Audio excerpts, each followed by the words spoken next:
subscribe official iNews channel. Dan jangan lupa klik tombol notifikasinya.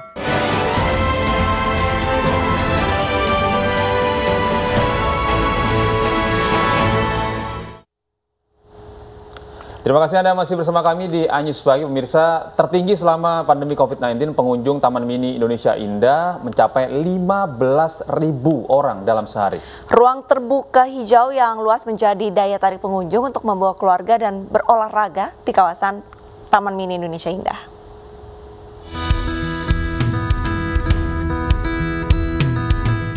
Libur panjang Hari Raya Isra Mi'raj dan Hari Raya Nyepi memberikan dampak signifikan pada peningkatan jumlah pengunjung Taman Mini Indonesia Indah. Minggu kemarin, kawasan wisata di Jakarta Timur ini mencatat kenaikan jumlah pengunjung tertinggi selama pandemi COVID-19. Hingga pukul 17.00 waktu Indonesia Barat, 15.000 pengunjung tercatat datang berolahraga dan berrekreasi di Taman Mini Indonesia Indah. Selama pandemi COVID-19, jumlah pengunjung berada di kisaran 5.000 hingga 10.000 orang. Menurut Humas Taman Mini Indonesia Indah, lonjakan pengunjung di hari Minggu telah diantisipasi dengan penjagaan ketat terhadap protokol kesehatan. Pekan Nyepi ya ini ya, kita Nyepi lah, Hari Raya Nyepi. Itu pada hari ini kita bisa mencapai jumlah pengunjung 15.000. Ini merupakan titik tertinggi ya, pencapaian tertinggi selama pandemi ini. Kalau biasanya di hari Minggu kita sekitar 10.000 lah ininya yang kita peroleh itu. Karakteristik kawasan yang terbuka, hijau dan tidak padat pengunjung membuat tempat wisata ini menjadi pilihan warga berlibur di tengah masa pemberlakuan pembatasan kegiatan masyarakat atau PPKM. Nggak ada rumah, masih libur, dibawa liburan ke sini. Dan keamanan? Bagus sih, ininya istilahnya buat semprot, periksa suhu tubuh, dan juga dari kendaraan juga disemprot juga. Kekhawatirannya itu tadi perkumpulan terlalu banyak sih. Ini nggak begitu rame sih, masih sedang lah, masih normal gitu. Taman Mini Indonesia Indah tetap menjalankan protokol kesehatan dengan pengadaan semprotan disinfektan kendaraan di pintu masuk, pengecekan suhu pengunjung, dan sarana cuci tangan. Dari Jakarta, Salsabila Saira, Ardi Nugroho, RI Rebeka iNews melaporkan. Pemirsa, stasiun Pasar Senen Jakarta Pusat ini mengalami lonjakan arus balik penumpang usai libur panjang. Ya, penumpang yang kembali ke ibu kota didominasi dari daerah Jawa Tengah.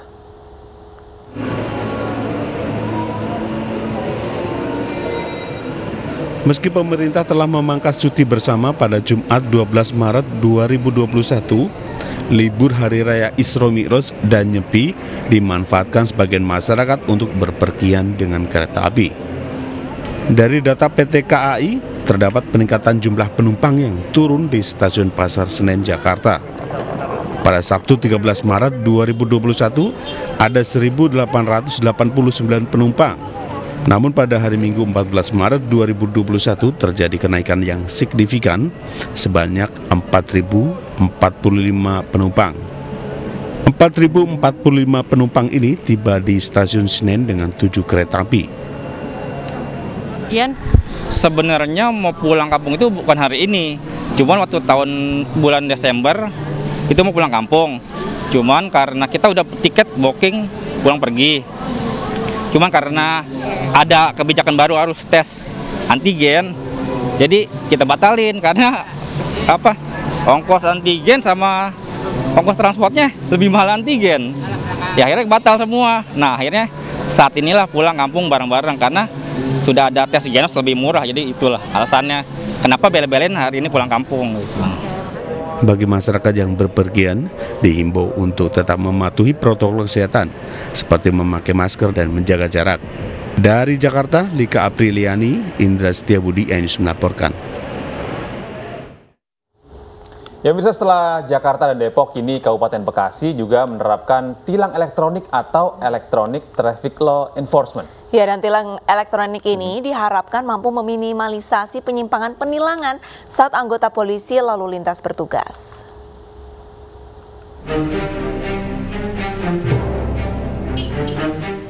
Tilang elektronik atau ETLE telah diberlakukan di Telantas Polda Metro Jaya sejak 23 Juli 2020.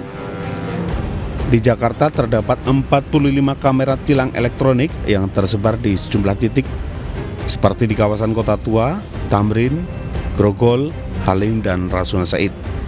Selain di Jakarta, sejumlah kota lain menyusul menerapkan tilang elektronik.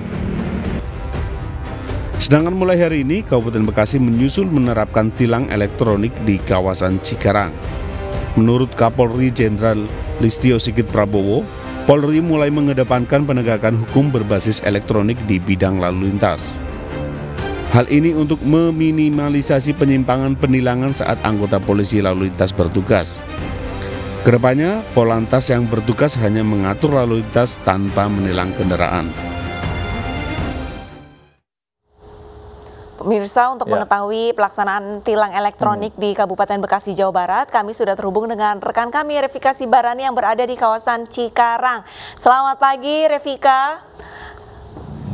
Iya, Revika, hari ini adalah percobaan hari pertama penerapan Gede dan pemirsa. Tilang elektronik. Saat ini dapat saya laporkan di pihak kepolisian Resor Metropolitan Bekasi ini memang sudah menerapkan atau memulai uji coba sistem penerapan elektronik tilang di sejumlah titik yang ada di Kabupaten Bekasi, dan salah satunya adalah di tempat saya melaporkan, yakni di Simpang SGC Cikarang Utara, Kabupaten Bekasi, Jawa Barat, di mana ini merupakan satu titik dari 4 titik yang disediakan atau dipilih dari pemerintah Kabupaten Bekasi untuk dijadikan atau dipilih untuk pemilihan tempat pemasangan kamera pengawas atau CCTV elektronik tilang. Dan memang bisa dilihat di belakang saya ini kamera CCTV sudah terpasang dan memang sudah terlihat ada lampu begitu yang menyala yang menunjukkan bahwa memang kamera pengawas ini sudah mulai beroperasi. Dapat kami informasikan memang lokasi ini dipilih untuk akhirnya meminimalisir begitu kepadatan kendaraan, karena memang ini di tempat ini merupakan salah satu titik yang volume kendaraannya relatif padat. Di belakang saya ini merupakan arah atau ruas jalan yang menuju ke arah Karawang, begitu pula arah sebaliknya ini menuju ke arah Cibitung. Ini pagi ini memang terlihat cukup padat baik kendaraan roda 2 maupun roda 4, mengingat juga memang jam-jam sibuk, apalagi pada hari ini merupakan hari Senin pagi. Ini memang merupakan aktivitas kerja dan kegiatan dari masyarakat cukup terlihat di kawasan ini.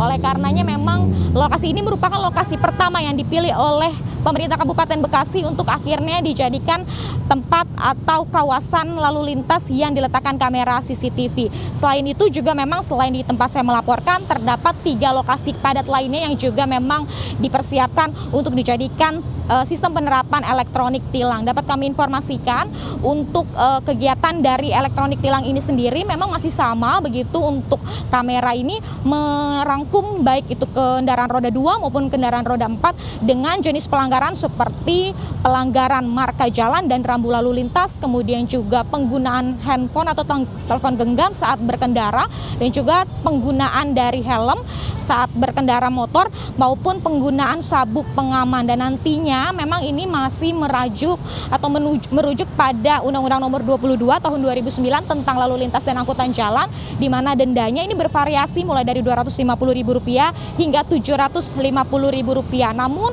selama seminggu terakhir ini memang uji coba sudah dilakukan di kawasan ini, namun memang belum diterapkan denda bagi pelanggarnya. Diinformasikan mulai hari ini sosialisasi penindakan tilang mulai dilakukan, Arlista Gede dan pemirsa. Namun memang sampai saat ini kami juga belum bisa mendapatkan informasi secara pasti karena kami belum bertemu atau belum dapat mewawancarai pihak kepolisian yang ada di tempat ini.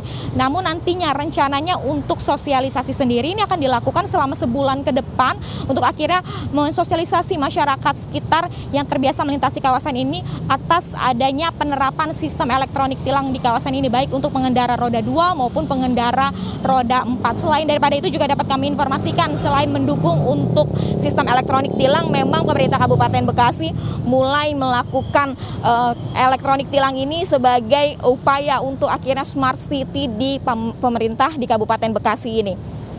Alista dan Gede. Kami sempat melihat tadi bahwa ada orang yang melawan arus begitu ya. Apakah sosialisasi dari penerapan elektronik tilang ini masih belum terlaksana dengan baik begitu? Karena saya lihat tadi banyak ada beberapa 1 atau 2 motor. Ya, Gede Arlista dan pemirsa, memang kami mendapatkan informasi dari masyarakat sekitar begitu bahwa untuk kamera pengawas yang ada di belakang saya ini sudah terpasang selama seminggu terakhir, dan memang kalau kita lihat ini masih belum akhirnya mensosialisasikan secara penuh. Oleh karenanya pertengahan Maret ini diinformasikan belum secara penuh untuk diberikan denda begitu, namun masih berlaku sosialisasi setelah sebelumnya dilakukan uji coba, maka nanti 1 bulan ke depan akan dilakukan sosialisasi untuk akhirnya mensosialisasikan pengendara roda 2 maupun roda 4 yang melintasi kawasan ini.